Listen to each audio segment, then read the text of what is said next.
Hello all, welcome to my channel Shravana Karthikam. ఈరోజు 21వ రోజు కార్తీక బహుళ షష్ఠి. పురంజయుడు కార్తీక ప్రభావం నెరుంగుట. ఈ విధముగా యుద్ధమునకు సిద్ధమై వచ్చిన పురంజయునకు కాంబోజాది భూపాలకులకు భయంకరమైన యుద్ధము జరిగినది.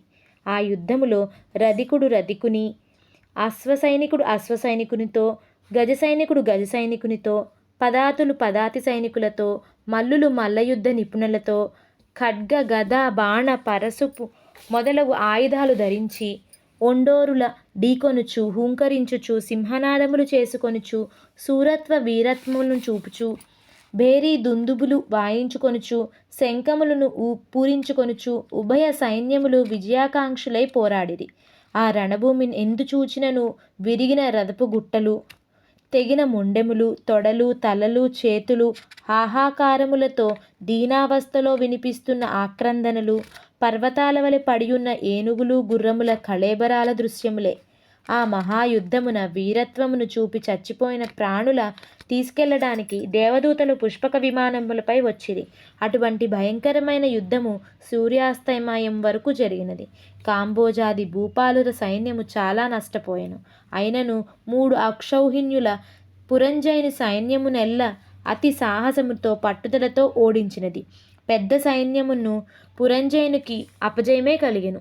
దానితో పురంజయుడు రహస్య మార్గమున శత్రువుల కంటపడకుండా తన గృహానికి పారిపోయెను. బలోపేతులైన శత్రురాజులు రాజ్యమును ఆక్రమించుకున్నారు. పురంజయుడు విచారముతో సిగ్గుతో దుఃఖించుచుండెను. ఆ సమయములో వశిష్ఠులు వచ్చి పురంజయుని ఊరడించి, రాజా, మున్నొకసారి నీ వద్దకు వచ్చితిని. నీవు ధర్మాన్ని తప్పినావు. నీవు చేస్తున్న దురాచారాలకు అంతులేదు. ఇకనైనను సన్మార్గములా నడవమని హెచ్చరించి తిని. అప్పుడు నా మాటలు ఆలకించలేదు. నీవు భగవంతుని సేవింపక అధర్మ ప్రవర్తనవై ఉన్నందునే ఈ యుద్ధమున ఓడి రాజ్యమును శత్రువులకు అప్పగించితివి. ఇప్పటికైనా నా మాటలు ఆలకింపుము. జయాపజయాలు దైవాధీనములు అని ఎరింగి నీవు చింతతో కృంగిపోవుటేలా? శత్రురాజులను యుద్ధములో జయించి నీ రాజ్యమున నీవు తిరిగి పొందవలనన్న తలంపు నీకున్నచో నా హితోపదేశమును ఆలకింపుము. ఇది కార్తీక మాసము.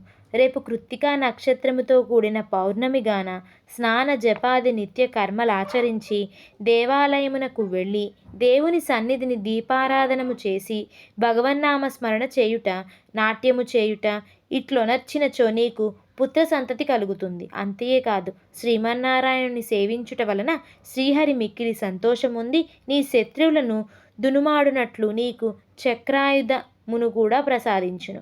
కనుక రేపు అట్లు చేసి ఎడల పోగొట్టుకున్న రాజ్యము తిరిగి పొందగలవు.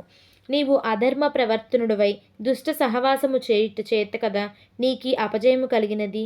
కానలెమ్ము, శ్రీహరిని మదిలో తలచి నేను తెలియజేసినట్లు చేయమని హితోపదేశము చేసెను. ఏకవింశ అధ్యాయం 21వ రోజు పారాయణ సమాప్తం.